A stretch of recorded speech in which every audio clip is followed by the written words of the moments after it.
नमस्कार, आप देख रहे हैं राष्ट्र की बात। आपके साथ मैं हूं रवि ठाकुर। महाराष्ट्र में विधानसभा चुनाव के ऐलान से ठीक पहले बड़ा सियासी घटनाक्रम देखने को मिला है। शनिवार की रात मुंबई में बांद्रा ईस्ट में एनसीपी अजीत पवार गुट के नेता बाबा सिद्दीकी की गोली मारकर हत्या कर दी गई। बाबा सिद्दीकी की गिनती महाराष्ट्र के बड़े नेताओं में होती है। हत्या की जिम्मेदारी लॉरेंस बिश्नोई गैंग ने ली है। हत्या के 28 घंटे बाद लॉरेंस बिश्नोई गैंग ने सोशल मीडिया पोस्ट कर हत्या की जिम्मेदारी भी ले ली। सोशल मीडिया पे लिखा कि सलमान खान और दाऊद की मदद करने वालों को हम छोड़ेंगे नहीं। इस पोस्ट में लॉरेंस बिश्नोई ग्रुप और अनमोल बिश्नोई को हैशटैग भी किया गया है। पुलिस इस पोस्ट की जांच भी कर रही है। वहीं मुंबई पुलिस की गिरफ्त में आए 3 में से 2 आरोपी पुलिस ने गिरफ्तार कर लिया। और बड़ी खबर इस वक्त एक और इसी केस से जुड़ी हुई, बाबा सिद्दीकी हत्याकांड से जुड़ी हुई बड़ी खबर आपको बता दें। हत्याकांड में चौथे आरोपी की पहचान भी हुई है। अभी तक खबर आ रही थी कि इस मामले में 3 आरोपी हैं, लेकिन अब मोहम्मद जिशान अख्तर चौथा आरोपी है। 2 आरोपियों को 21 अक्टूबर तक पुलिस की कस्टडी में भेजा गया है। एक आरोपी फरार चल रहा है। जगह जगह इस मामले में छापेमारी चल रही थी। 2 आरोपियों को पुलिस गिरफ्तार कर चुकी है, जिनकी कस्टडी पुलिस को दे दी गई है। अब यह खबर आई है कि इस मामले में चौथे आरोपी की पहचान पुलिस ने कर ली है।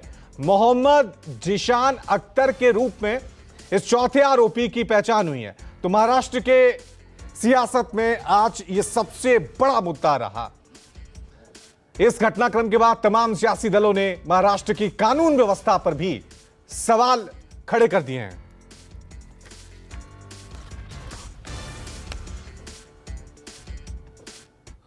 तो अब सवाल यह है कि पूरा घटनाक्रम क्या हुआ, किस तरह से हुआ, वो भी आपको जल्दी से समझा देते हैं। किसने क्या कुछ कहा है, किस तरह से इस हत्या के बाद किसने जिम्मेदारी ली है। सबसे पहले बाबा सिद्दीकी मर्डर से 10 बड़े खुलासे जो हुए हैं।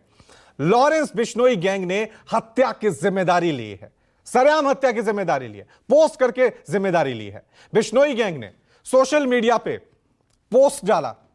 इस पोस्ट में उन्होंने लिखा कि हमने यह हत्या करवाई है। कॉन्ट्रैक्ट किलर से बाबा सिद्दीकी की हत्या करवाई गई है।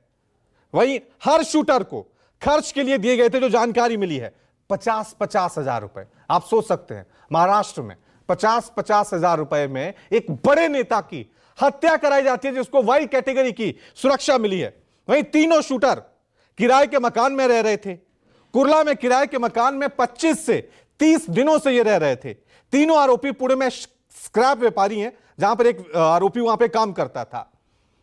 शिव ने कुछ महीने पहले, जो एक आरोपी है शिव, धर्मराज को पुणे काम के लिए बुलाया। किस तरह से पूरी ये कहानी चली, सेटिंग हुई, वो हम आपको बता रहे हैं। सुपारी देने वाले व्यक्ति ने शिव और धर्मराज से गुरमैल जो आरोपी है उसकी मुलाकात कराई। यूपी का रहने वाला है शूटर नंबर 3 शिव कुमार। एक यूपी से है, एक हरियाणा से, एक अभी इस पूरे मामले में फरार चल रहा है। चलिए कुछ और चीजें समझ लेते हैं। 2 सितंबर से मुंबई के कुर्ला में ये शूटर रह रहे थे।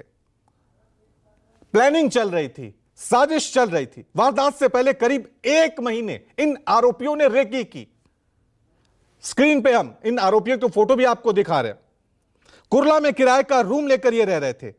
बाबा सिद्दीकी के घर और ऑफिस की रेकी की, यानी जा रहे थे किस तरह से इस हत्या को अंजाम देना है, साजिश रचनी है, इसको पूरी तरह से वो अंजाम देने की कोशिश कर रहे थे।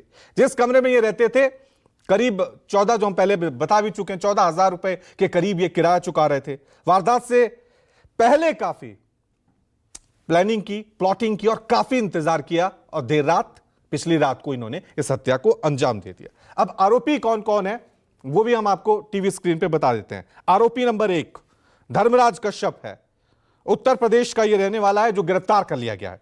आरोपी नंबर 2 गुरमैल सिंह, हरियाणा से संबंध रखता है, यह भी गिरफ्तार हो गया है। आरोपी नंबर 3 शिव कुमार यूपी से है, जिसकी तलाश पुलिस अभी कर रही है, यह अभी फरार चल रहा है। चौथे आरोपी का नाम भी इसमें शामिल हुआ है, जो पुलिस ने पहचान कर लिया, मोहम्मद अख्तर जिशान के रूप में।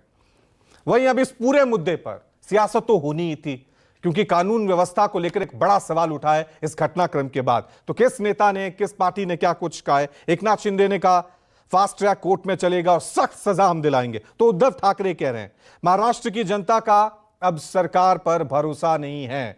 कानून व्यवस्था को लेकर उद्धव ठाकरे ने सवाल उठाया।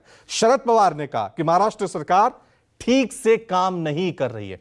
चुनावों से ठीक पहले विपक्ष को एक बड़ा मुद्दा मिल गया है, लेकिन इस पूरे घटनाक्रम के बाद महाराष्ट्र की सियासत में एक बवाल आ गया है और सवाल भी आ गया है कि महाराष्ट्र में अगर मंत्री और बड़े नेता सेफ नहीं है तो महाराष्ट्र की आम जनता कितनी सेफ होगी। महाराष्ट्र की बात में आज के जो बड़े सवाल हैं वो भी देख लेते हैं कि राष्ट्र की बात में आज हमारे सवाल क्या हैं। तो चुनाव से पहले महाराष्ट्र में पॉलिटिकल मर्डर या अंडरवर्ल्ड रिटर्न्स। हाई प्रोफाइल बाबा सिद्दीकी का मर्डर सवालों में। Law and order.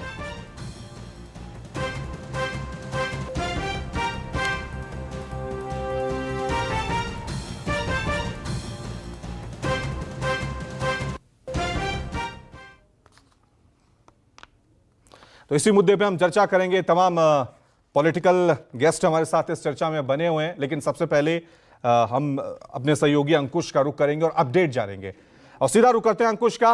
अंकुश, सबसे पहले मैं आपकी तरफ ही रुख कर रहा हूं, जरा अपडेट बताएं, क्योंकि अब खबर ये आई है कि पहले कहा जा रहा था कि 3 आरोपी हैं, अब चौथे आरोपी की भी पहचान कर ली गई है। क्या अपडेट जानकारी इस केस से जुड़ी हुई?